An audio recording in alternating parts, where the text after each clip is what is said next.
નમસ્કાર વિદ્યાર્થી મિત્રો, હું દર્શન રાવલ ફરી એકવાર આપ સૌનું વર્લ્ડ ઇનબોક્સની ડિજિટલ કોચિંગ ક્લાસની એપમાં હાર્દિક સ્વાગત કરું છું. મિત્રો, આ લેક્ચરની અંદર આપણે સપ્ટેમ્બર અને ઓક્ટોબર મહિનાની કેટલીક કરંટ અફેર્સની મેટર્સ જોઈએ છે. વન બાય વન આપણે સ્ટાર્ટ કરીએ. સૌપ્રથમ મેટર, કંડલા પોર્ટનું નામ બદલીને દીનદયાળ પોર્ટ કરવાને કેબિનેટની મંજૂરી મળી ગઈ છે. તો મિત્રો, દીનદયાળ ઉપાધ્યાય કે જે જનસંઘના સ્થાપક આપણે ગણી શકીએ, 1951ની અંદર દીનદયાળ ઉપાધ્યાય એ જનસંઘની સ્થાપના કરી અને એ દીનદયાળ ઉપાધ્યાય કે જેમનો જન્મ 25 સપ્ટેમ્બર 1916ના રોજ ઉત્તર પ્રદેશના મથુરા ખાતે થયેલો, તેમણે સમાજ સેવાનું કાર્ય કર્યું અને તે સંકલિત માનવવાદની અંદર માનતા હતા, એટલે કે હ્યુમેટેરિયન એ વ્યક્તિ પોતે હતા. હવે એ જનસંઘ આગળ જતા જનતા પાર્ટી બની અને એ જ આગળ જતા ભારતીય જનતા પાર્ટી બની. એટલે કે અત્યારે જે શાસક પક્ષની અંદર ભાજપા છે એના જે બીજ રૂપા હોય તો એમાં મહત્વપૂર્ણ ફાળો આ દીનદયાળ ઉપાધ્યાયનો હતો. અને એટલા માટે ભાજપ સરકારની મોટાભાગની યોજનાઓની અંદર આપણને એ દીનદયાળ ઉપાધ્યાયનું નામ જોવા મળતું હોય છે. તો આ કંડલા પોર્ટને તેમની જન્મદિવસની ઉજવણીના ભાગરૂપે કંડલા પોર્ટનું નામ દીનદયાળ પોર્ટ કરવું એ પ્રકારની કેબિનેટની મંજૂરી મળી ગઈ છે. જ્યારે દેશ આઝાદ થયો એવા સમયે કરાચી બંદર જે પાકિસ્તાનમાં આવેલું છે એ પાકિસ્તાનમાં જતું રહેવાથી ભારતમાં એનો વિકલ્પ શું? તો કરાચી બંદરના એક વિકલ્પ સ્વરૂપે કંડલા પોર્ટને આપણે વિકસાવીએ એ પ્રકારનું નક્કી થયું. 1947 પછી એનો વિકાસ કરવામાં આવ્યો અને અત્યારે ભારત દેશના જે ટોટલ 12 મહાબંદર આપણે ગણી શકીએ એમાં કંડલા પોર્ટનો સમાવેશ થાય છે. કંડલા પોર્ટ એકમાત્ર એવું બંદર છે જ્યાં 100 મિલિયન ટન કરતાં વધારે વજન ધરાવતા જહાજ લાંગરી શકાય છે. તો મિત્રો, આ પરીક્ષાની દ્રષ્ટિએ આપણે અગત્યનો મુદ્દો ગણી શકતા હોઈએ છીએ. ત્યાર પછીની મેટર જોઈએ કે ગુજરાતમાં શરૂ થઈ કરુણા એનિમલ એમ્બ્યુલન્સ. ભારતીય બંધારણના ભાગ નંબર 4માં DPSP directive principle for state પોલિસીમાં લખેલું છે કે ભાઈ વન્ય પશુ પક્ષીઓ માટે સરકાર કંઈક પ્રયત્ન કરશે. તો એના ભાગરૂપે ગુજરાતે પહેલ કરી છે કે કોઈ પશુ કે પક્ષી કોઈ કારણસર હિંસાનો શિકાર બને છે અથવા તો એ ઘાયલ થઈ જાય છે તો એવા સમયે 1962 નંબર ડાયલ કરવાથી એમ્બ્યુલન્સ આવશે, જેનું નામ છે કરુણા એનિમલ એમ્બ્યુલન્સ. તો આપણે એક નંબર યાદ રાખીએ, 1962. જેમ માણસો માટે 108 હોય છે એમ 1962 એનિમલ માટે હોય છે. તો પશુ અથવા પક્ષી બંનેનો સમાવેશ કર્યો છે. જો આપણને ખ્યાલ હોય તો મકર સંક્રાંતિ ઉપર વિજયભાઈ રૂપાણીએ કરુણા નામનું એક અભિયાન પણ શરૂ કરેલું હતું કે ભાઈ કોઈ દોરીના કારણે કોઈ પક્ષી ઘવાય છે તો એની સારવાર માટે એ માણસોની ટીમ બનાવેલી હતી. તો આ જ રીતે કરુણા એનિમલ એમ્બ્યુલન્સ હવે અત્યારે દોડતી થઈ છે. કઈ કઈ જગ્યાએ આ એમ્બ્યુલન્સ અત્યારે પ્રોવાઈડ કરવામાં આવી છે? તો કે સમગ્ર ગુજરાતમાં નથી. અત્યારે પાયલટ પ્રોજેક્ટ તરીકે ભાવનગર, અમદાવાદ, રાજકોટ, વડોદરા, સુરત, મહેસાણા અને પાલનપુરની અંદર આ પ્રકારની એક એમ્બ્યુલન્સ લોન્ચ કરવામાં આવેલી છે. આગળ જતા સમગ્ર ગુજરાતની અંદર લોન્ચ થશે. ત્યાર પછી નરેન્દ્ર મોદીની ગુજરાત યાત્રા. 7 ઓક્ટોબરે નરેન્દ્ર મોદી જ્યારે ગુજરાતની અંદર આવેલા એવા સમયે કેટલીક બાબતોની સાથે સંકળાયેલી છે. જેમ કે ગાંધીનગરના પાલજ ખાતે આઈઆઈટી ઇન્ડિયન ઇન્સ્ટિટ્યૂટ ઓફ ટેકનોલોજીનું નવનિર્માણને ત્યાં આગળ ઉદ્ઘાટન કરવામાં આવ્યું. એટલે કે ગાંધીનગર ખાતે ઓલરેડી એક આઈઆઈટી આવેલી છે મિત્રો. હવે એક નવી પાલજ ખાતે શરૂ થવા જઈ રહી છે. અત્યારે અંડર કન્સ્ટ્રક્શન છે, ટૂંક સમયમાં એ શરૂ થઈ જશે. તો આપણે પાલજ એક નામ યાદ રાખીએ. ત્યાર પછી જામ થિયરી ઉપર એમણે ભાર મૂક્યો છે. તો મિત્રો, આ જામ થિયરી શું છે? અગાઉ એક વખત એ પૂછવામાં પણ આવેલું કે જામનું પૂરું નામ શું થાય છે? તો એનું પૂરું નામ થાય છે જનધન આધાર મોબાઈલ. જનધન આધાર મોબાઈલ એનો મિનિંગ શું થાય? તો કે અમે જનધનને એટલે કે લોકોને, વસ્તીને આધાર કાર્ડની સાથે લિંક કરી, એટલે કે દરેક લોકોને અમે આધાર કાર્ડ ઇસ્યુ કર્યા અને એ દરેક આધાર કાર્ડને મેં મોબાઈલની અંદર મૂકી દીધું. મીન્સ કે અમે ડિજિટાઇઝેશન તરફ આગળ વધ્યા છીએ. તો આ નરેન્દ્ર મોદીની એક થિયરી છે કે દરેક જે જન છે, મીન્સ કે વસ્તી છે, એને આધાર કાર્ડ ઇસ્યુ કરાવ્યું અને એ દરેક વ્યક્તિના ડેટા છે મેં મોબાઈલમાં પણ લઈ લીધા છે. એટલે કે ડિજિટાઇઝેશન તરફ સરકાર પ્રયત્ન કરે છે એમાંનો અર્થ કરી શકીએ આપણે. ત્યાર પછી અંત્યોદય એક્સપ્રેસને પણ ત્યાં આગળ મંજૂરી આપવામાં આવી. મીન્સ કે અંત્યોદય એક્સપ્રેસ છે એને લીલી ઝંડી દેખાડવામાં આવી. તો આ અંત્યોદય એક્સપ્રેસ, આમ નામ પરથી ખ્યાલ આવે કે ગરીબ લોકો માટે હોવી જોઈએ અંત્યોદય. આ એક્સપ્રેસ કઈ જગ્યાએ શરૂ કરી? તો કે આ એક્સપ્રેસ સુરતના ઉધનાથી શરૂ કરી અને બિહારના જયનગર સુધી જશે બિહારના જયનગર સુધી. ટોટલ 1862 કિલોમીટરનું અંતર એ 38 કલાક અને 50 મિનિટની અંદર કાપશે. એટલે થોડીક ધીરજ રાખીને આપણે બેઠવું પડશે. 49 કિલોમીટર પ્રતિ કલાકની ઝડપે આ ટ્રેન ચાલશે અને ટોટલ 389 રૂપિયાની ટિકિટ આમાં નક્કી કરવામાં આવેલી છે. તો મિત્રો આ પરીક્ષાની દ્રષ્ટિએ અગત્યનું ગણી શકીએ કે ભાઈ અંત્યોદય એક્સપ્રેસ કયા બે શહેર વચ્ચે અથવા તો કયા બે સ્થળ વચ્ચે શરૂ કરવામાં આવી? તો કે સુરતના ઉધનાથી શરૂ થઈ અને બિહારના જયનગર સુધી 1862 કિલોમીટરનું અંતર છે અને એની ટિકિટનો દર 389 રૂપિયા રાખેલો છે. આપણે સૌ જાણીએ છીએ કે સુરત અત્યારે એશિયાની અંદર સૌથી ઝડપથી વિકસતું એક સિટી છે. ત્યાં આગળ ઉદ્યોગ ધંધા રોજગાર ખૂબ જ ઝડપથી વિકાસ પામે છે. તો બિહાર અને ઉત્તર પ્રદેશ સાઈડથી જે મજૂરો અહીંયા આગળ આવે છે એકદમ ઇઝીલી આવી શકે, પરિવહન ખર્ચ અને એકદમ મિનિમમ થાય એ ઉદ્દેશથી આ પ્રકારની એક એક્સપ્રેસ ટ્રેન શરૂ કરવામાં આવેલી છે. જોઈએ હવે ક્યાં સુધી એ ચાલે છે. ત્યાર પછી મિત્રો marine police training institute Gujarat માટે ગૌરવની બાબત છે કે આ પ્રકારની પ્રથમ એવી ટ્રેનિંગ ઇન્સ્ટિટ્યૂટ ગુજરાતમાં સ્થપાવા જઈ રહી છે ભારતભરની અંદર. કઈ જગ્યાએ સ્થપાવા જઈ રહી છે? તો કે દેવભૂમિ દ્વારકા જિલ્લાના મોડાક નજીક આ પ્રકારની એક મરીન પોલીસ ટ્રેનિંગ ઇન્સ્ટિટ્યૂટ સ્થપાવા જઈ રહી છે. આના માટે ગુજરાત સરકારે ગૃહ મંત્રાલયને 250 એકરની જમીન પણ આપેલી છે. અને આ મરીન પોલીસ ટ્રેનિંગ ઇન્સ્ટિટ્યૂટ છે એનો ઉદ્દેશ શું હશે? તો કે દરિયાઈ સુરક્ષા સાથે સંકળાયેલ જે જવાનો છે એને ટ્રેનિંગ આપવી. મિત્રો ભારત દેશ 7500 કિલોમીટર જેટલો દરિયા કિનારો ધરાવે છે. એમાં સૌથી વધારે ગુજરાત રાજ્ય ધરાવે છે 1600 કિલોમીટરનો દરિયા કિનારો. એટલા માટે જ સૌથી વધારે દરિયા કિનારો ધરાવે એટલા માટે જ ગુજરાતને આ પ્રકારની એક ટ્રેનિંગ ઇન્સ્ટિટ્યૂટ ફાળવવામાં આવેલી છે. બ્યુરો ઓફ પોલીસ રિસર્ચ આ પ્રકારની જે ઇન્સ્ટિટ્યૂટ છે એનું સંચાલન કરશે bureau of police research and આ જે BPR છે એ IIT મદ્રાસ સાથે MOU કરશે કે ભાઈ ટેકનિકલ સપોર્ટ IIT મદ્રાસ દ્વારા મળી રહેવાનો રહેશે. તો આ પણ આપણે યાદ રાખીએ. Marine police training institute Devbhumi દ્વારકાના મોડાક નજીક સ્થપાવા જઈ રહી છે. ત્યાર પછી મિત્રો અગત્યની મેટર છે મા વાત્સલ્ય યોજનાની વાર્ષિક આવક મર્યાદા 2.50 લાખ કરાય. મા વાત્સલ્ય યોજના આના વિશે આપણે સૌ પરિચિત હોઈએ. તૈયારી કરતો વર્ગ હોય એ તો આનાથી પરિચિત હોવો જોઈએ, કેમ કે ખૂબ જ સારામાં સારી યોજના ગુજરાત સરકારની આપણે ગણી શકીએ. મા વાત્સલ્ય યોજના 2004થી આ પ્રકારની યોજના શરૂ કરી. DPSPમાં માર્ગદર્શન જે સિદ્ધાંતો આપેલા છે એની અંદર પણ લખવામાં કે સરકાર જાહેર આરોગ્યની બાબતમાં કંઈક પગલાઓ લેશે. તો એના ભાગરૂપે કે કોઈ પણ ગંભીર બીમારીઓ હોય, દાખલા તરીકે કિડનીની હોય, મગજની હોય અથવા તો ગંભીર એક્સિડન્ટ કોઈનું થયેલું હોય અથવા તો નાના બાળકોને કોઈ એ પ્રકારની ગંભીર બીમારી છે તો એવા સમયે 2 લાખ રૂપિયા સુધીની કેશલેસ સારવાર આપવામાં આવશે. મિત્રો એ કોઈ પણ પ્રકારની રોકડ મદદ નહીં મળે. ત્યાં આગળ માત્ર 2 લાખ રૂપિયા સુધીની એક કેશલેસ સારવાર મળશે. જો એની ઉપરનો કોઈ ખર્ચ થશે તો એ દેવાનો રહેશે.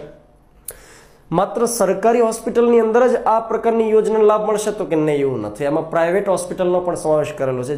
જે પ્રાઇવેટ હોસ્પિટલ રેકગ્નાઇઝડ કરેલી છે, જેની સાથે MOU થયેલા છે, એ પ્રાઇવેટ હોસ્પિટલમાં પણ સારવાર મળી રહેશે. તો અત્યાર સુધી આ મા વાત્સલ્ય યોજના અંતર્ગત 1.20 લાખ રૂપિયાની આવક મર્યાદા નક્કી કરાઈ હતી.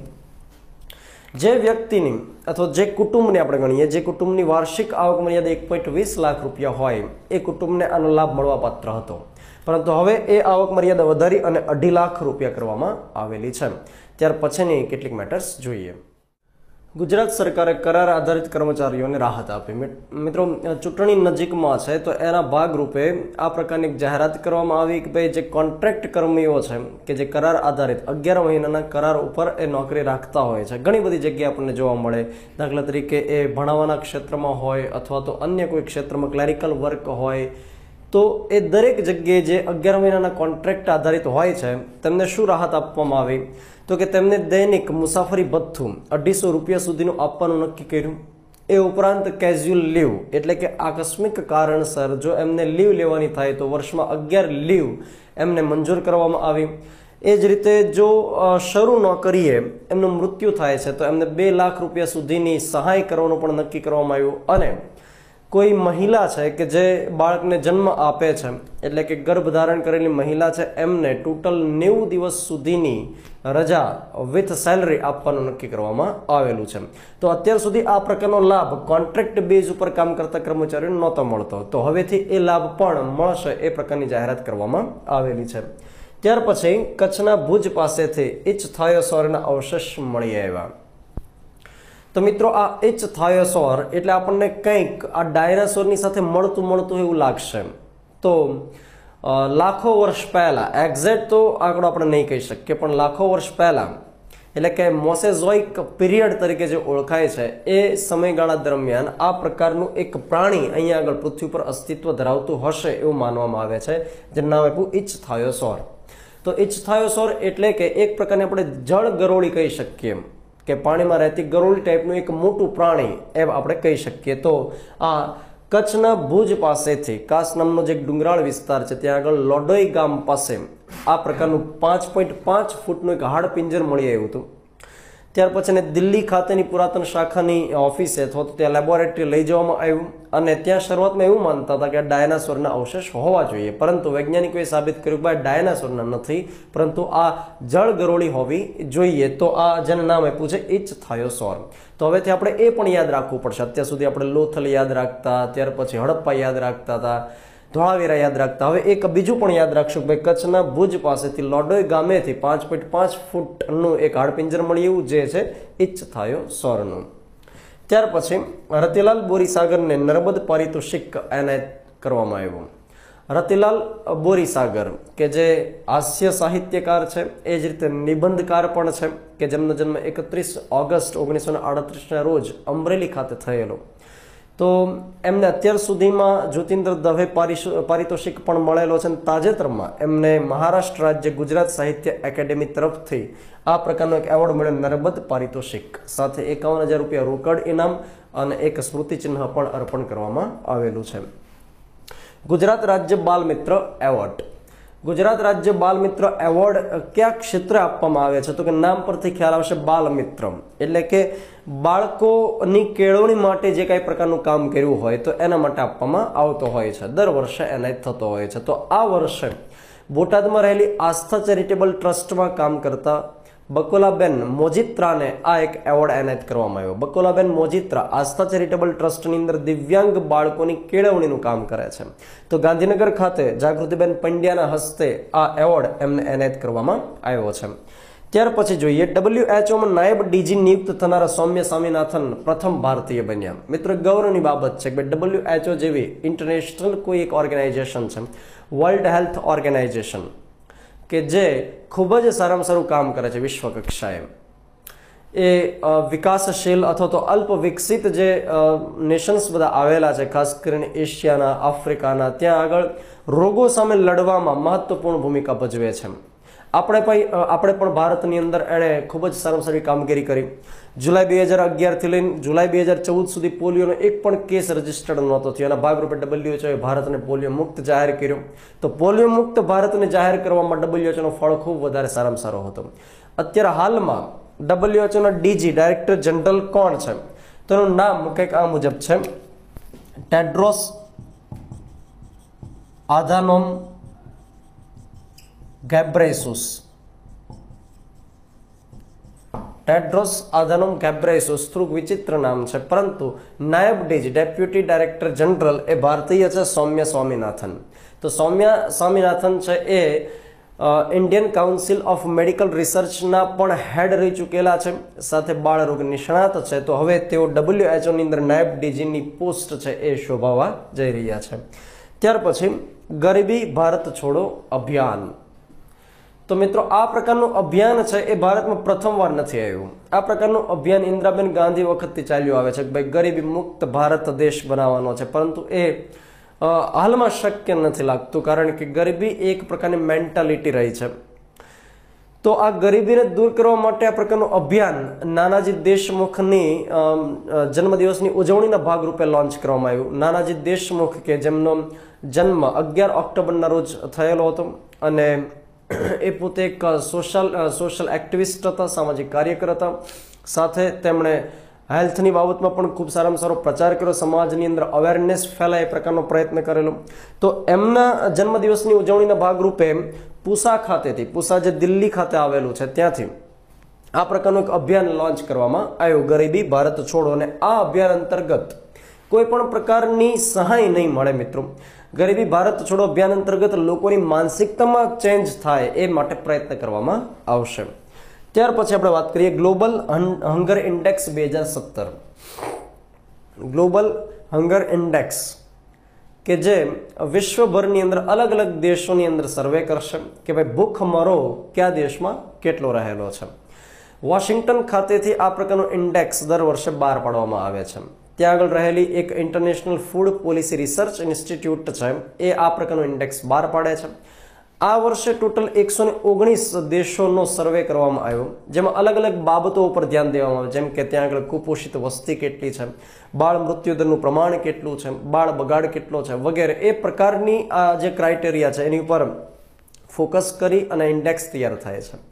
તો આ 2017ની અંદર ભારતનું સ્થાન મિત્રો 100મું છે, એટલે કે 119 દેશોમાંથી ભારત 100મા ક્રમે છે. એટલે કે ભૂખમરો ભારતની અંદર ખૂબ વધારે છે એમ કહી શકીએ. મિત્રો જાણીને નવાઈ લાગશે કે ભાઈ અન્ન ઉત્પાદનની અંદર ભારત દેશ વિશ્વની અંદર બીજા ક્રમે આવે છે, પરંતુ સૌથી કુપોષિત વસ્તીની અંદર પણ બીજા ક્રમે આવે છે. એટલે કે આપણી પાસે અન્નને સંગ્રહ કરવા માટેની જે ચોક્કસ નિશ્ચિત વ્યવસ્થા હોવી જોઈએ એનો પણ અભાવ છે. તો કહેવાનો અર્થ એમ છે કે પરીક્ષાની દ્રષ્ટિએ શું પૂછાઈ શકે તો કે કઈ સંસ્થાને બહાર પાડે છે, તો કે international food policy research institute. ક્યાંથી તો કે વોશિંગ્ટન ખાતેથી એ બહાર પાડવામાં આવે છે. 119 દેશની અંદર બેલારુસ છે એ પ્રથમ સ્થાને છે, જ્યાં આગળ ભૂખમરો બિલકુલ નથી. અને સેન્ટ્રલ આફ્રિકન રિપબ્લિક છે એ સૌથી છેલ્લા ક્રમે છે, 119મા ક્રમે, કે ત્યાં ભૂખમરો સૌથી વધારે છે. તો મિત્રો આ લિસ્ટની અંદર એશિયા અને આફ્રિકાના દેશો સૌથી છેવાડે રહ્યા છે. એટલે કે આફ્રિકાના દેશો ચાડ, નાઇજીરિયા, સોમાલિયા વગેરે એ બધા દેશોની અંદર ખૂબ વધારે ભૂખમરો છે, અને ભારત પણ એમાં પાછું નથી, 100મો ક્રમ ધરાવે છે. એટલે કે ખૂબ વધારે જરૂરિયાત છે અહીંયા આગળ સુધારાનો. ગયા વર્ષે એટલે કે 2016ની અંદર ભારતનો ક્રમ 97મો હતો, આ વખતે 100મો ક્રમ આપ્યો છે.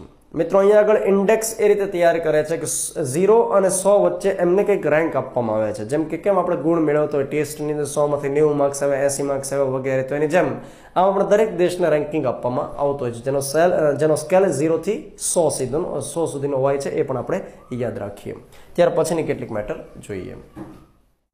14મી ભારત અને EU વચ્ચેની જે શિખર બેઠક છે દિલ્હી ખાતે યોજાઈ. ભારત તરફથી નરેન્દ્ર મોદીએ અને EU તરફથી ડોનાલ્ડ ટસ્ક અને યુરોપિયન યુનિયનના જે કાઉન્સિલર છે કે જે ઝીમ ક્લાઉડ બંકર છે એમણે ભાગ લીધો. તો યુરોપિયન યુનિયન કે જે વિશ્વ કક્ષાએ આપણે સૌથી સારામાં સારું આર્થિક એવું સંગઠન ગણી શકીએ. 1 જુલાઈ 1967ના રોજ એમની સ્થાપના થઈ. કે ભાઈ યુરોપના દેશોનો વિકાસ કઈ રીતે થઈ શકશે, તો કે ભેગા મળીને કામ કરવું પડશે. સેકન્ડ વર્લ્ડ વોર પછી યુરોપના કન્ટ્રીઝ છે એની ઇકોનોમી એકદમ ડાઉન જતી રહી, અને ત્યાર પછી નિર્ણય કર્યો કે ભાઈ હવે આપણે બધા સાથે મળી અને વિકાસ કરીએ. એટલે 1 જુલાઈ 1967ના રોજ આ પ્રકારના એક યુનિયનની સ્થાપના કરવામાં આવી. યુરોપિયન યુનિયન છે એનું વડું મથક બ્રુસેલ ખાતે આવેલું છે, અને હાલમાં ટોટલ એમાં 28 દેશો સંકળાયેલા છે. ગયા વર્ષે યુરોપિયન યુનિયન ઘણું બધું ચર્ચામાં રહ્યું હતું. શા માટે? તો કે બ્રેક્ઝિટ જોવા મળ્યું હતું એટલા માટે, બ્રિટન એક્ઝિટ. તો બ્રિટનની 52% પબ્લિકે એવો નિર્ણય લઈ લીધો કે ભાઈ અમે યુરોપિયન યુનિયનમાંથી નીકળી જશું. જો કે એ હજુ સુધી અમલમાં નથી આવ્યું, કેમ કે કોઈ પણ નિર્ણય લેવાઈ જાય યુરોપિયન યુનિયનમાંથી છૂટા થવાનો, ત્યાર પછી 2 વર્ષે એનો અમલ થતો હોય છે. ભારત અને યુરોપિયન યુનિયન વચ્ચે પહેલેથી સંબંધો સારા રહ્યા છે. તો એના ભાગરૂપે 14મી આ બેઠક દિલ્હી ખાતે યોજાઈ, જેમાં અલગ અલગ પ્રકારના ક્ષેત્રમાં MOU કરવામાં આવે, જેમ કે વિઝા ક્ષેત્ર હોય, અથવા તો અનાજ જે ટ્રાન્સપોર્ટ માટેનું ક્ષેત્ર હોય, અથવા તો સ્કિલ ડેવલપમેન્ટ હોય. તો અલગ અલગ ક્ષેત્રને લઈ અને MOU સાઇન કરવામાં આવ્યા. ત્યાર પછીની મેટર જોઈએ. આર્થિક સલાહકાર પરિષદ પ્રાઇમ મિનિસ્ટરની પ્રથમ બેઠક યોજાઈ. તો મિત્રો EAC economic advisory council prime minister કે જે કોઈ બંધારણીય સંસ્થા નથી, પરંતુ તાજેતરમાં એટલે કે આ જ વર્ષે 2017ની અંદર એની સ્થાપના કરવામાં આવી.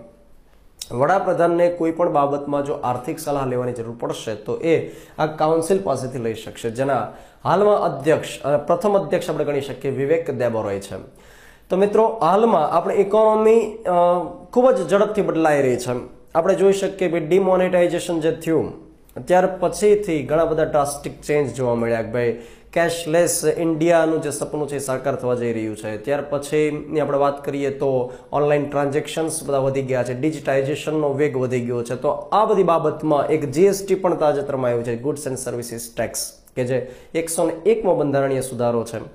તો આ બધી બાબતોને ધ્યાનમાં રાખી અને આર્થિક કોઈ સલાહ લેવાની થશે તો પ્રાઇમ મિનિસ્ટર આ આર્થિક સલાહકાર પરિષદ પાસેથી લઈ શકશે. તો નીતિપંચનું જે કોમ્પ્લેક્સ દિલ્હી ખાતે આવેલું છે ત્યાં આગળ પ્રથમ બેઠક અને યોજાઈ ગઈ છે. ત્યાર પછી સંપૂર્ણ વીમા Gram Yojana, department of post દ્વારા આ પ્રકારની યોજના લોન્ચ કરવામાં આવી. નામ પરથી ખ્યાલ આવશે કે ભાઈ સંપૂર્ણ વીમા ગ્રામ યોજના છે એટલે કે આની એક જે હાઇલાઇટ છે હું તમને કહી દઉં. કોઈ પણ એક મહેસૂલી જિલ્લો પકડવાનો, દરેક મહેસૂલી જિલ્લામાંથી એક ગામ પકડવાનું, એક એવું ગામ પકડવાનું કે જેની અંદર મિનિમમ 100 ઘર હોવા જોઈએ. હવે એ દરેક ઘરમાંથી ફરજિયાત એક વીમો ઉતરાવવાનો. તો આ પ્રકારની યોજના છે. એનો કોઈ પ્રીમિયમનો દર હજી સુધી નક્કી કરવામાં આવ્યો નથી અથવા તો એને ડિક્લેર કરવામાં આવ્યો નથી કે ભાઈ એનું પ્રીમિયમ કેટલું ભરવાનું થશે, પણ બહુ જ ઓછું એવું હશે. તો અત્યાર સુધી એક યોજના હતી PLI કરીને, તો એ યોજના 1884ની અંદર શરૂ કરવામાં આવી હતી અને એ યોજના અંતર્ગત જે સરકારી કર્મચારીઓ હોય અથવા તો અર્ધ સરકારી કર્મચારીઓ હોય અથવા તો જાહેર ક્ષેત્રના કોઈ કર્મચારીઓ હોય કે જેની અંદર સરકારની મિનિમમ 10% ભાગીદારી હોય, તો આ પ્રકારની સંસ્થાઓના જે કર્મચારીઓ હોય એમને એમનો લાભ મળતો હતો. ભાઈ પોસ્ટલ લાઈફ ઇન્સ્યોરન્સ એ પ્રકારની PLI યોજના હતી. હવે એનું કવરેજ વધારવામાં આવ્યું અને PLI ને સંપૂર્ણ વીમા ગ્રામ યોજના અંતર્ગત આવરી લેવામાં આવી. તો સંપૂર્ણ ગ્રામ વીમા યોજના અંતર્ગત કોઈ જિલ્લાની અંદર કોઈ એક ગામ પસંદ કરવામાં આવશે કે જેની અંદર મિનિમમ 100 ઘર હોય અને દરેક ઘર દીઠ એ વીમો ઉતરાવવાનો રહેશે. ત્યાર પછી આપણે જોઈએ સરકારે દિનેશ્વર શર્માને જમ્મુ કાશ્મીરના વિષ્ઠિકાર નિયુક્ત કર્યા. વિષ્ઠિકારનો મિનિંગ થશે કે જે મંત્રણા દ્વારા સમાધાન લાવવાનો પ્રયત્ન કરે. તો જમ્મુ કાશ્મીરની અંદર આમ તો આઝાદી પછીથી પરિસ્થિતિ એ પ્રકારની વણસેલી જ છે. હાલ તો અલગાવવાદી સંગઠનો છે એ પોતે વિરોધ પ્રદર્શન કરે છે. કોલેજમાં ભણતા યુવક અને યુવતીઓ હાથમાં પથ્થરાઓ લઈ અને આવી જાય છે અને દર 2 દિવસ આપણને સાંભળવા મળે કે ભાઈ આતંકવાદી હુમલો થયો અને એની અંદર આટલા આતંકવાદી ઠાર થઈ ગયા. તો હવે આ ક્યાં સુધી શરૂ રહેશે? ત્યાંના જે અલગાવવાદી સંગઠનો છે એની ડિમાન્ડ શું છે, એને કઈ રીતે સંતોષી શકાય અથવા તો કઈ રીતે સમાધાન લાવી શકાય? તો એના માટે દિનેશ્વર શર્મા જે પૂર્વ IPS છે અને પોતે IBના ઇન્ટેલિજન્સ બ્યુરોના વડા રહી ચૂકેલા છે, એમને ત્યાં આગળ વિષ્ઠિકાર નિયુક્ત કરવામાં આવ્યા છે. એમને સંપૂર્ણ પાવર રહેશે કે એ કયા રાજકીય પક્ષની સાથે મંત્રણા કરશે, એની અંદર કોઈ પણ ગવર્મેન્ટ છે એ ઇન્ટરફિયર નહીં કરે. તો દિનેશ્વર શર્મા ત્યાં આગળ વિષ્ઠિકાર નિયુક્ત થયા છે. ત્યાર પછી અમેરિકન લેખક જ્યોર્જ સોન્ડર્સને વર્ષ 2017નો મેન બુકર પ્રાઇઝ એનાયત કરવામાં આવ્યો. મિત્રો મેન બુકર પ્રાઇઝ વિશે તો આપણે સાંભળ્યું હશે. આ શું હોય છે? તો કે આ સાહિત્ય ક્ષેત્રે આપવામાં આવતો એક પ્રાઇઝ છે અથવા તો એવોર્ડ છે. હવે આ સાહિત્ય ક્ષેત્રે સર્વોચ્ચ એવોર્ડ નથી મિત્રો. સર્વોચ્ચ પ્રાઇઝ તો નોબેલ પ્રાઇઝ છે સાહિત્ય ક્ષેત્રે, પરંતુ આ મેન બુકર પ્રાઇઝ કોને મળી શકે? તો કે ફરજિયાત અંગ્રેજીમાં લખાયેલી કોઈ નોવેલ હોય એમાં જ મળી શકે.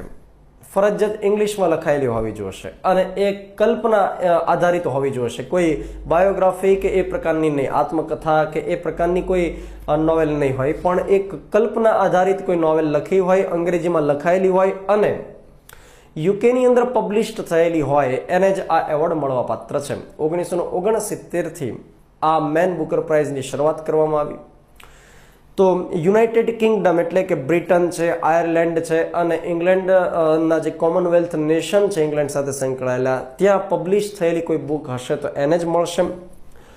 જ્યોર્જ સોન્ડર્સ છે એ અમેરિકી લેખક છે અને એમને કઈ સાહિત્ય કૃતિ માટે આ એવોર્ડ મળ્યો છે? તો એનું નામ છે Lincoln in the Bardo. Lincoln in the Bardo, બાર્ડોનો મિનિંગ થશે કે કોઈ પણ માણસનું મૃત્યુ થાય અને ત્યાર પછી પુનર્જન્મ થાય, તો એ બંને વચ્ચેનો જે સમયગાળો છે મૃત્યુ અને પુનર્જન્મ એ વચ્ચેના સમયગાળાને બાર્ડો તરીકે ઓળખવામાં આવે છે. લિંકન ઇન ધી બાર્ડો એટલે કે એબ્રાહમ લિંકન જે 16મા રાષ્ટ્રપ્રમુખ અમેરિકાના થઈ ગયા, એમનો વિલી નામનો એક સન હતો કે જે બહુ નાની ઉંમરમાં મૃત્યુ પામ્યો. તો એ વિલીનું મૃત્યુ થયા પછી એની સાથે શું બને છે એની એક કલ્પના કરી અને કલ્પના આધારિત જે નોવેલ હતી લિંકન ઇન ધી બાર્ડો, એના માટે જ્યોર્જ સોન્ડર્સને આ એનાયત થયું. ત્યાર પછી ગુજરાત સાહિત્ય પરિષદના 51મા પ્રમુખ તરીકે પદ્મશ્રી સિતાંશુ યશચંદ્રની નિમણૂક કરવામાં આવી. તો મિત્રો પરીક્ષાની દ્રષ્ટિએ ખૂબ અગત્યનો એ પોઈન્ટ આપણે ગણી શકીએ, પૂછાય છે, કેમ કે ગુજરાત સાહિત્ય પરિષદ અવારનવાર પરીક્ષાની અંદર પૂછાયેલું રહેલું છે. તો ગુજરાત સાહિત્ય પરિષદ કે જેની સ્થાપના 1905ની અંદર કરવામાં આવી રણજીતભાઈ વાવાભાઈ મહેતા દ્વારા, અને એ પરબ કરીને એક સામયિક પણ પ્રકાશિત કરતા હોય છે. તેના સૌ પ્રથમ અધ્યક્ષ તરીકે ગોવર્ધન રામ ત્રિપાઠીને આપણે યાદ કરી શકીએ, અને 1920ની અંદર ગાંધી બાપુ પણ તેના અધ્યક્ષ રહી ચૂકેલા છે. 1936માં રવિન્દ્રનાથ ટાગોર તેના ચીફ ગેસ્ટ બનેલા. તો આ પ્રકારના ફેક્ટ્સ ગુજરાત સાહિત્ય પરિષદની અંદર આપણે યાદ રાખવા જોઈએ. તો તાજેતરમાં 51મા પ્રમુખ તરીકે પદ્મશ્રી સિતાંશુ યશચંદ્રની નિમણૂક કરવામાં આવી. હવે આ સિતાંશુ યશચંદ્ર છે એ પણ પોતે સાહિત્યકાર છે, અને જટાયુ નામના કાવ્ય સંગ્રહ માટે ખૂબ એવા ફેમસ થયેલા છે. તો આ ગુજરાત સાહિત્ય પરિષદ એક્ઝેક્ટ કામ શું કરે છે? તો ગુજરાત સાહિત્ય પરિષદ જે નવ સાહિત્યકારો છે, એટલે કે નવા યુવાનો છે જે આ ફિલ્ડની અંદર આવે છે, પગ મૂકે છે, એમને પ્રોત્સાહિત કરવાનું કામ કરે છે. દર વર્ષે એ કૃતિઓને મંગાવવામાં આવે છે, અને એ કૃતિઓને ધ્યાનમાં રાખી જે સારામાં સારી કૃતિ હોય એને પ્રોત્સાહિત કરે છે. ત્યાર પછી એ પણ યાદ રાખીએ કે તાજેતરમાં ગુજરાત સાહિત્ય પરિષદના ઉપપ્રમુખ પદેથી રવિન્દ્ર પારેખે રાજીનામું આપેલું છે. ત્યાર પછીની મેટર જોઈએ. સુરેશ સેઠીની તાજેતરમાં ઇન્ડિયા પોસ્ટ પેમેન્ટ બેંકના એમડી અને સીઈઓ તરીકે નિમણૂક કરવામાં આવી. મિત્રો એમણે A.K. સિંઘનું સ્થાન લીધું છે. તો આ પહેલા જોઈએ કે ઇન્ડિયા પોસ્ટ પેમેન્ટ બેંક શું છે. તો કે આ પ્રકારની બેંક છે એ દેશની અંદર હાલમાં 3 છે, જેમાં સૌ પ્રથમ આપણે ગણી શકીએ એરટેલ પેમેન્ટ બેંક, ત્યાર પછી બીજા નંબરની ગણી શકીએ પેટીએમ પેમેન્ટ બેંક, અને ત્રીજી આ ઇન્ડિયા પોસ્ટ પેમેન્ટ બેંક ગણી શકીએ. રૂરલની અંદર બેંકની કોઈ વ્યવસ્થા હોતી નથી, અને તો એના ભાગરૂપે, પરંતુ ત્યાં આગળ રૂરલની અંદર ગ્રામીણ વિસ્તારની અંદર પોસ્ટ ઓફિસ તો હોય છે, તો લોકો ટ્રાન્ઝેક્શન ત્યાં આગળ પોસ્ટ ઓફિસની અંદર કરી શકે એ ઉદ્દેશથી આ પ્રકારની બેંક શરૂ કરવામાં આવી છે. સપ્ટેમ્બર 2015ની અંદર આરબીઆઈ તરફથી તેમને મંજૂરી આપવામાં આવી છે. પેમેન્ટ બેંક જે હશે ત્યાં આગળ 1 લાખ રૂપિયા સુધીની રકમ આપણે જમા કરાવી શકશું. એટલે કે તમે જે સેવિંગ એકાઉન્ટ ખોલાવો અથવા તો ચાલુ ખાતું ખોલાવો, જે કોઈ ખાતું ખોલાવશો એની અંદર 1 લાખ રૂપિયા સુધીની મર્યાદા હશે, એનાથી વિશેષ તમે ત્યાં આગળ રાખી શકશો નહીં. ત્યાર પછી આ પેમેન્ટ બેંક ડેબિટ કાર્ડ તમને ઇસ્યુ કરી શકશે, ક્રેડિટ કાર્ડ ઇસ્યુ કરવાની સત્તા એમને સોંપાયેલી નથી. એ જ રીતે એ ઇન્સ્યોરન્સ અથવા તો મ્યુચ્યુઅલ ફંડ હશે એ પ્રકારની અંદર ઇન્વેસ્ટમેન્ટ આપણે કરી શકશું આ બેંક થ્રુ, પરંતુ એ આપણને કોઈ લોન નહીં આપી શકે, એટલે કે લેન્ડિંગ પાવર એમને આપેલા નથી. તો આ પેમેન્ટ બેંકની અંદર અલગ અલગ પ્રકારની કન્ડિશન મૂકેલી છે. જો પરીક્ષામાં પૂછાય કે નીચેનામાંથી કયું વિધાન ખરું છે અથવા તો ખોટું છે, તો એની અંદર આપણે લખી શકીએ વન્સ અગેન કે ત્યાં 1 લાખ રૂપિયા સુધીની રકમ આપણે જમા કરાવી શકશું. નંબર 2, એ આપણને ડેબિટ કાર્ડ એટલે કે એટીએમ કાર્ડ આપી શકશે, ક્રેડિટ કાર્ડ નહીં આપી શકે. એ આપણને ઇન્સ્યોરન્સ અથવા મ્યુચ્યુઅલ ફંડનો લાભ અપાવી શકશે, પરંતુ આપણને લોન નહીં અપાવી શકે. તો આ પેમેન્ટ બેંક છે. તો સૌ પ્રથમ એરટેલ પેમેન્ટ બેંક થઈ, ત્યાર પછી પેટીએમ પેમેન્ટ બેંક, અને ત્યાર પછી આ છે India post payment bank. September 2015ની અંદર એમને મંજૂરી મળી. મિત્રો પોસ્ટ ખાતું છે એનું હાલમાં જોઈએ તો એટલી બધી કામગીરી રહેતી નથી, એ વાસ્તવિકતા છે. કેમ કે હવે આ સોશિયલ મીડિયાના જમાનાની અંદર સમયની અંદર એ જે પોસ્ટનું કામ હતું એ મોટા ભાગનું લેવાઈ ગયું છે. તો પછી હવે કયા પ્રકારનું કામ કરી શકશે? તો એના ભાગરૂપે આ બેન્કિંગ સર્વિસીસ પણ પોસ્ટ ઓફિસ પ્રોવાઈડ કરશે એ પ્રકારનું નક્કી કરવામાં આવ્યું. 2014ની અંદર મદ્રાસ ખાતે પ્રથમ પોસ્ટ ખાતાનું એક એટીએમ લોન્ચ કરવામાં આવેલું છે. ત્યાર પછીની આપણે મેટર જોઈએ તો ભારતમાલા પ્રોજેક્ટ ખૂબ જ મહત્વાકાંક્ષી પ્રોજેક્ટ આપણે ગણી શકીએ. આ અગાઉ આપણે સાગરમાલા પ્રોજેક્ટ અંગે માહિતી મેળવી હતી.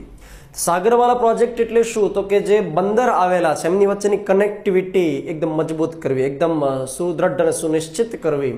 તો એ બંદરને જોડવાની વાત હતી. મિત્રો આ ભારતમાલા પ્રોજેક્ટ છે એટલે કે આખા ભારતને જોડવાનો છે. કોના થ્રુ? કોના દ્વારા? તો કે રોડ પરિવહન એકદમ વ્યવસ્થિત કરી અને આખા ભારત દેશને જોડવાની વાત છે. તો 2022 સુધીમાં આ ભારતમાલા પ્રોજેક્ટ કમ્પ્લીટ થશે એ પ્રકારની એક આગાહી કરવામાં આવી છે. અને આ અંતર્ગત ટોટલ 83,677 કિલોમીટરના રોડ બનાવવામાં આવશે, વિકસાવવામાં આવશે. ધોરીમાર્ગ, નેશનલ હાઈવેસ બનાવવામાં આવશે. અને મિત્રો આ મહત્વાકાંક્ષી પ્રોજેક્ટ એવો છે કે એની અંદર હાઈવેની વચ્ચે કોઈ જગ્યાએ રેલવેના પાટા નહીં આવે. તો આ ખૂબ સારામાં સારું કામગીરી ગણી શકીએ આપણે કે ભાઈ એક્સિડન્ટ્સને નિવારી શકાશે. અને જો કોઈ જગ્યાએ રેલવે ટ્રેક આવતો હશે તો ત્યાં આગળ ઓવરબ્રિજ બનાવવામાં આવશે, ત્યાં આગળ પુલ બનાવવામાં આવશે, કોઈ નદી વચ્ચે આવતી હશે તો પુલ પણ બનાવવામાં આવશે. તો આ પ્રકારની વ્યવસ્થા ભારતમાલા પ્રોજેક્ટ અંતર્ગત કરવામાં આવશે અને આટલા કિલોમીટરના રોડ બનાવવામાં આવશે. આ માટે ટોટલ 6.92 લાખ કરોડનો ખર્ચ અત્યારથી સેવાઈ રહ્યો છે. અને આ Bharatmala project ministry of road transport અને national highway authority of India તેમજ PWD દ્વારા અમલમાં લાવવામાં આવે છે. ત્યાર પછી ખૂબ સારામાં સારી બાબત છે અને ગુજરાત માટે ગૌરવની બાબત પણ છે કે દક્ષિણ એશિયાની પ્રથમ રોરો ફેરી સર્વિસ શરૂ કરવામાં આવી ઘોઘા અને દહેજ વચ્ચે. તો ઘણા લાંબા સમયથી ચર્ચામાં હતું કે ભાઈ ઘોઘા દહેજ રોરો ફેરી ક્યારે શરૂ થશે અને ચૂંટણી પહેલા એનું ઉદ્ઘાટન પણ કરી નાખવામાં આવ્યું. તો રોરો ફેરી એનું પૂરું નામ થશે roll on roll off. Total 360 કિલોમીટરનું અંતર છે કે ભાઈ જે વચ્ચે અખાત આવે છે. તો માનો કે ઘોઘાથી દહેજ જે ભરૂચની અંદર આવેલું છે ત્યાં જવું હોય તો આમ ફરીને જવું પડતું. તો આ અંતર ટોટલ 360 કિલોમીટરનું હતું. એના સ્થાને હવે માત્ર 1 જ કલાકમાં 31 કિલોમીટરનું અંતર કાપી અને દહેજ સુધી પહોંચી શકાશે. તો પહેલા એ જે સમય 6 થી 7 કલાકનો લાગતો હતો એ માત્ર 1 કલાકની અંદર કપાઈ જશે. તો રોલ ઓન રોલ ઓફ ફેરી આ પૂરું નામ પણ અગાઉની પરીક્ષામાં પૂછાઈ ગયેલું છે. રોલ ઓન રોલ ઓફનો મિનિંગ એવો થશે કે કોઈ માણસો છે એ ચાલીને એ જહાજ ઉપર બેઠવા માટે જશે અથવા તો કોઈ વાહન હશે એ પૈડા દ્વારા ત્યાં આગળ જશે. હજી એક અન્ય શબ્દ છે જેનું નામ છે લિફ્ટ ઓન લિફ્ટ ઓફ. એટલે કે માણસ અથવા તો કોઈ વાહન હશે જહાજમાં ક્રેનની મદદથી જશે. પહેલા લિફ્ટ કરવામાં આવશે ને ત્યાર પછી ત્યાં આગળ ઓફ કરવામાં આવશે. પરંતુ અહીંયા આગળ માણસો ચાલીને જઈ શકશે અથવા વાહનો હશે પૈડા દ્વારા પણ ત્યાં આગળ જઈ શકશે અને એટલા માટે નામ આપ્યું રો રો. ત્યાર પછી જે ભાવનગર મરીન આખું બોર્ડ છે, મરીન ડિપાર્ટમેન્ટ છે, એ જ આનું આખું હેન્ડલિંગ કરવાનું છે. ત્યાર પછી જોઈએ કેટાલોનિયાની આઝાદ દેશ તરીકેની ઘોષણા થઈ. મિત્રો આ પરીક્ષાની દ્રષ્ટિએ IMP કહી શકીએ કેટાલોનિયા પરીક્ષામાં પૂછાઈ શકે કે તાજેતરમાં કયા દેશે અલગ સ્વતંત્ર દેશ તરીકેની ઘોષણા કરી? તો કેટાલોનિયા. હવે જોવાનું એ રહ્યું કે આ કેટાલોનિયા કોની સાથે સંકળાયેલો દેશ છે? તો કે સ્પેન સાથે સંકળાયેલો દેશ છે. તો મિત્રો સ્પેનનો એક વિસ્તાર છે અને ત્યાં આગળ કેટાલોનિયામાં પોતાની એક સ્વાયત્ત સરકાર પણ છે. જેમ કે આપણે અત્યારે ઉદાહરણ આપી શકીએ તિબેટ અને ચીન. તો તિબેટ એ ચીન અંતર્ગત કહેવાય છે પરંતુ તિબેટમાં પોતાની ત્યાંની સ્થાનિક સરકાર છે. તેની જેમ સેમ વસ્તુ છે કે ભાઈ સ્પેનથી એનું નિયંત્રણ થાય છે પરંતુ કેટાલોનિયામાં તેની સ્થાનિક સરકાર છે. ત્યારે જે સ્થાનિક એસેમ્બલી છે જેને આપણે આપણા દેશની અંદર સંસદ કહી શકીએ તો ત્યાં આગળ જે સંસદ છે એસેમ્બલી છે એની અંદર ટોટલ 135ની સીટ છે. 135 સભ્યોમાંથી ટોટલ 70 સભ્યોએ એ પ્રકારનો વોટ આપ્યો કે આપણે સ્પેનમાંથી અલગ થઈ જવું છે. 10 સભ્યોએ એવો વોટ આપ્યો કે આપણે અલગ થવું નથી. તો 70 સભ્યોએ મતદાન કર્યું તરફેણની અંદર. એટલે સ્વાભાવિક છે કે ભાઈ કેટાલોનિયાએ સ્પેનથી અલગ થઈ જવાની જાહેરાત કરી દીધી. પરંતુ સ્પેનની અંદર રાજોય કરીને જે રહેલા છે ત્યાંના પ્રેસિડેન્ટ એમણે તરત જ ના પડી કે ભાઈ આ પ્રકારનો નિર્ણય છે એને અમે રદ કરીએ છીએ અને કેટાલોનિયાની એસેમ્બલીને પણ રદ જાહેર કરી દીધી. મિત્રો સ્પેનની રાજધાની મેડ્રિડ છે અને કેટાલોનિયાની રાજધાની બાર્સેલોના છે. તો આ પરીક્ષાની દ્રષ્ટિએ આપણે અગત્યનો પોઈન્ટ યાદ રાખીએ.